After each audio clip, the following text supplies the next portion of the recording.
Welcome and thanks for tuning in to the Victorian Aboriginal News Van Talks podcast. I'm your host, Charles Pakana. Victorian Aboriginal News acknowledges and pays respect to traditional owners and custodians across Australia. We acknowledge the elders who have gone before, those who currently lead their communities, and those who will follow in years and generations to come. Over the past several months, we've brought you on this program a number of interviews from Victorian Aboriginal elders and seniors about what reconciliation means to them in the post-referendum environment.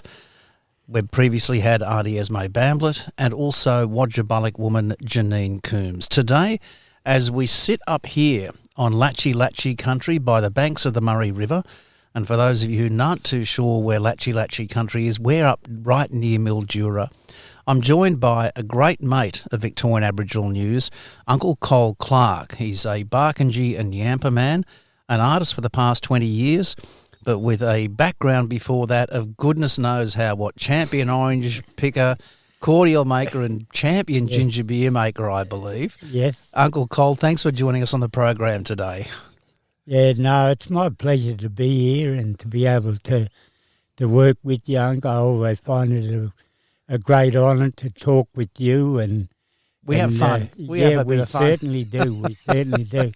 I always say we have to get the work done first, and it's always good to have that fun. Too right. That's one of the things I live by. You're a 72-year-old man. You're not ashamed of saying that. There's nothing wrong with that. No, absolutely. I reckon it's pretty good to be classed in that elder area. I just love it. I reckon that's honour also. Now, reconciliation. A lot of people were saying that after the referendum where the voice for the Constitution was voted down, that reconciliation was dead. What are your thoughts on that? Is reconciliation dead, and what's the future for it? Reconciliation for me depends on what you want out of it. Reconciliation for me is coming together. Yeah. And I always believe that we have that area where we can come together.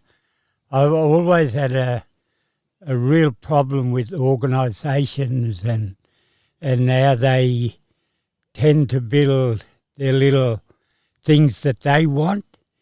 But for me, it's always been about community.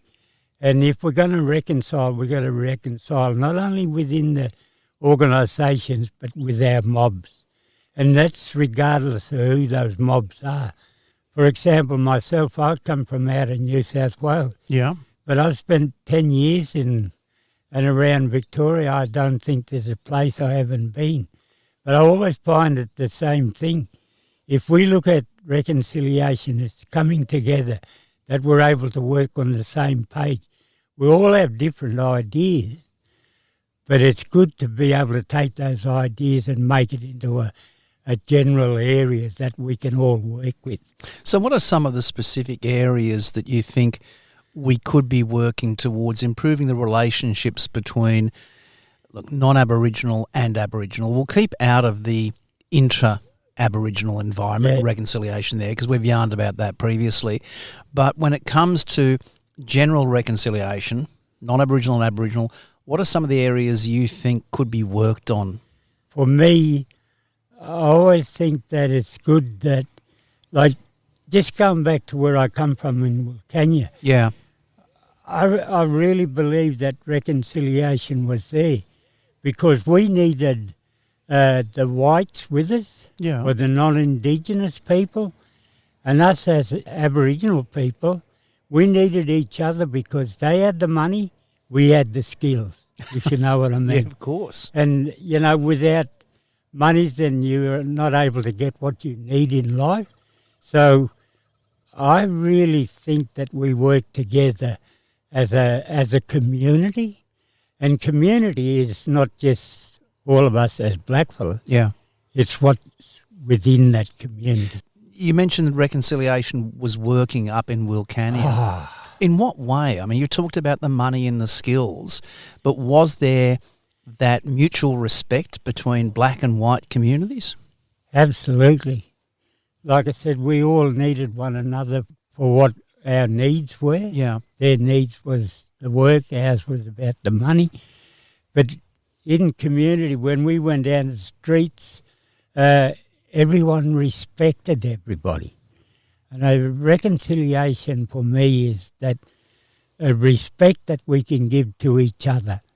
And it doesn't matter where we come from, that we can still respect one another. And that respect, though, for a lot of people is pretty hard won and a bit difficult to come by. A lot of people sort of come in, they see Aboriginal people and they just come back up with a lot of the prejudices that they were brought up with as children. When you look at what's happening in Melbourne, as you do a fair bit of stuff down in Melbourne, do you see needs down there when it comes to reconciliation? Oh, absolutely. Down there is so much prejudice, redneck ways that for sure.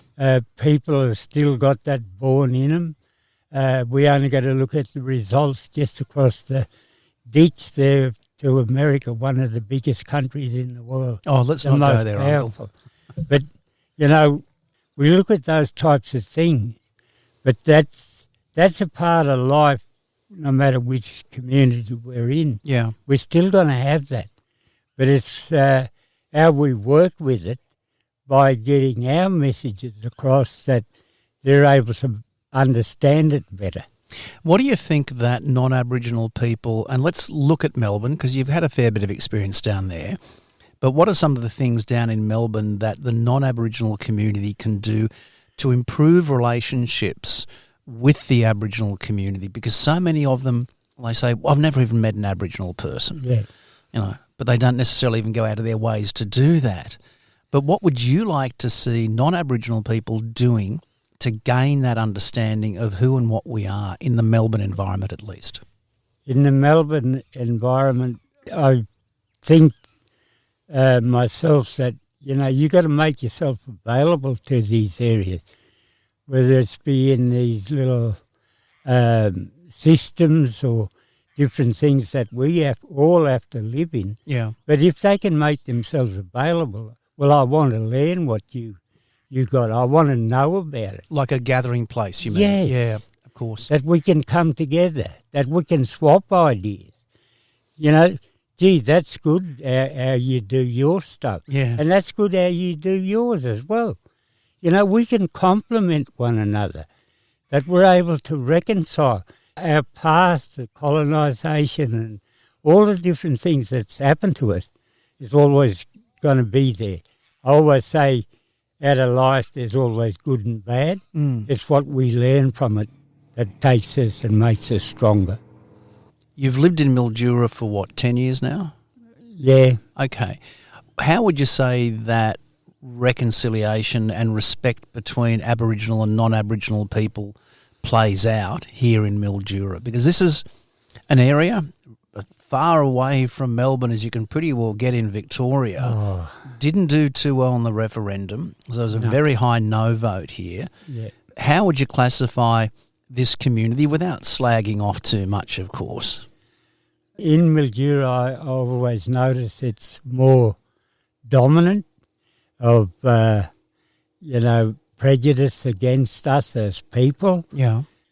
Our stats don't stack up to what they think it should be, but then there's a lot of reason why those things don't stack up or add up, that we're maybe fallen by the wayside a little bit. But there are things that we can do about that, by being more open. So we need each other in community to be able to, help those ones. Don't just look at them. You're not an animal. We're human beings. And that's the way I think that, the ones that have that prejudice part of them, where they should be thinking down those lines rather than just classing it as a group, all tainted with the same brush. Have you experienced much personal racism up here in Mildura since you've been here? Oh, not as much, but I do experience some of that. I have different ways that, people look at you and maybe I say something, and then it's like it's quite easy to create an argument Yeah. because everyone's all got their different views. But when it comes down to the prejudice part, it's always been here, and it's something that both sides need to come together on that to be able to reconcile that we have an understanding between you and me. I need to ask about 2023 and the referendum period, or the lead up to the referendum. How difficult was it for you and your family and other mob up here in Mildura in an environment that did come out so heavily with a no vote? Well, it was devastating for a lot of the mob that people didn't want to, give us an opportunity. It was hard for them to understand that people, non-Indigenous people were so against anything that might have been good that came our way. Yeah. And it was just like government, for everything good that they gave us, they always took it away from us. And so it was just devastation all over again. There were even to the point of fights. Somebody put up his Australian flag, and when some of the mob put up their flags, then they wanted to go around and tear those things down. So that's how it affected, that it it was like the Ku Klux Klan sort of thing, that people were just so into that level of anger. That level, yeah. Yeah. So it's been 12 months now since the referendum. Has there been a change, or has there been an increase in anger? What's changed in the area? I still think the anger is out there, and that comes from, that non-Indigenous side of us. But we as people, we tend to, or mob, we're able to get over things and move on with life. It's so much easier for us. But some people just carry that, the non-Indigenous side, they just keep carrying that. They don't want to let it go because, I don't know, it's about that power they may feel that they carry over us. So you've mentioned before that one of the things that needs to happen is that mutual understanding, and from that mutual understanding comes respect. Yeah. What else would you like to see happen here in this beautiful area of Mildura with regard to a changing attitude towards reconciliation? Well, I think we have to come together, and how we do that, there could be this part of town meeting, that one to where we all come together to be able to say our pieces. We go have so much land here, beautiful country. Yeah. That where we can all come together. That's black and white, because we all need one another at the end of the day. If we're going to live in community, we all need to be, tracking down the same area, because one part doesn't suit the other part. And it seems like people don't want to do that. Do you think there needs to be a level of truth-telling? And the reason I'm asking that is because recently I was out at Ballarat. I was speaking to Uncle Al Harris out there, who's a community leader and elder, and he called for community truth-telling. Yeah. Do you think that's something that would be beneficial to the entire Mildura community? Yeah, I think so. I know he's an honourable man, and truth-telling, that could be, I reckon he's onto something there. They're the types of things that can break that barrier to where we all then have a mutual understanding on what it means. They got their side of a story, we got ours. But, it's also too acknowledgement of what had happened. Yeah. And that can be brought out in that truth-telling. It's not about pointing the finger at anybody. It's about having an acknowledgement of what happened, but how we can work forward, and that we can all live in the same area, and that we can get on so much better. So we're seeing the Yurok Truth-Telling Commission actually winding up in November of this year, only a couple of weeks away from now. Yep. Do you believe that there is a need for truth-telling to continue after Uralka's closed down and to make it a lot more rural and regional, to be focusing on areas like Mildura, Ballarat, Bendigo? All the big centres across Victoria. If we're going to, really get something out of it, then we got to know the truths about things and passing that on to communities that we live in. Do you think that is an important part of reconciliation? Absolutely. Absolutely. If we don't, reconcile with one another, then how will you know or how will I know? Yeah. I think it's an investment that maybe the government should look at rather than, letting that part go there and that's the end of it. Maybe that's an area they could invest into, the truth-telling and what those stories meant, the devastation, and for people to understand that, non-Indigenous people, that this is never what we were wanting. All we wanted was our lands and to be able to live in harmony with where we're sitting here today on the river. That's all we wanted. We were simple people. Not that we were mad. We were simple people and all we wanted is a simple life. Yeah. Non-complicated. That we have to deal with stuff that's above what we think.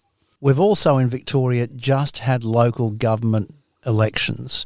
Do you think that reconciliation would benefit from having a greater number of Aboriginal people in local government councils across the state? Myself, putting a number on it, I reckon there should be, well, I'll go for one, but I really think that those positions should be identified, that each government right across Victoria should have a component of Aboriginal people within that. That's what they try and do in the organisations or the system. Yeah. They got all of that there, but why isn't it in a government where you can have a proper say? I really think those areas should be identified and made available. What else would you like to see happen when it comes to reconciliation, whether it's in Mildura or across Victoria? What else do you think could happen? Reconciliation, I just think it's a better way of life, that we can't go around. I don't want to be hating people. Yeah, of course. I don't want to be hating people. But it'd be nice if we could, have understanding, that we can say good day to one another and not look the other way. It's like what I just said, simple things. Reconciliation for us, and I think even with our own mobs, we have to reconcile some of that background too that we created, that, we became led by different things, and I mentioned it a little bit earlier on, but reconciliation is the way. If we can reconcile with one another and in community, then that's the way to go. Uncle Col, thanks so much indeed. You're welcome. For a full transcript of this interview, visit the Victorian Aboriginal News website at vicaboriginalnews.com.au. Until our next episode, stay safe and stay informed.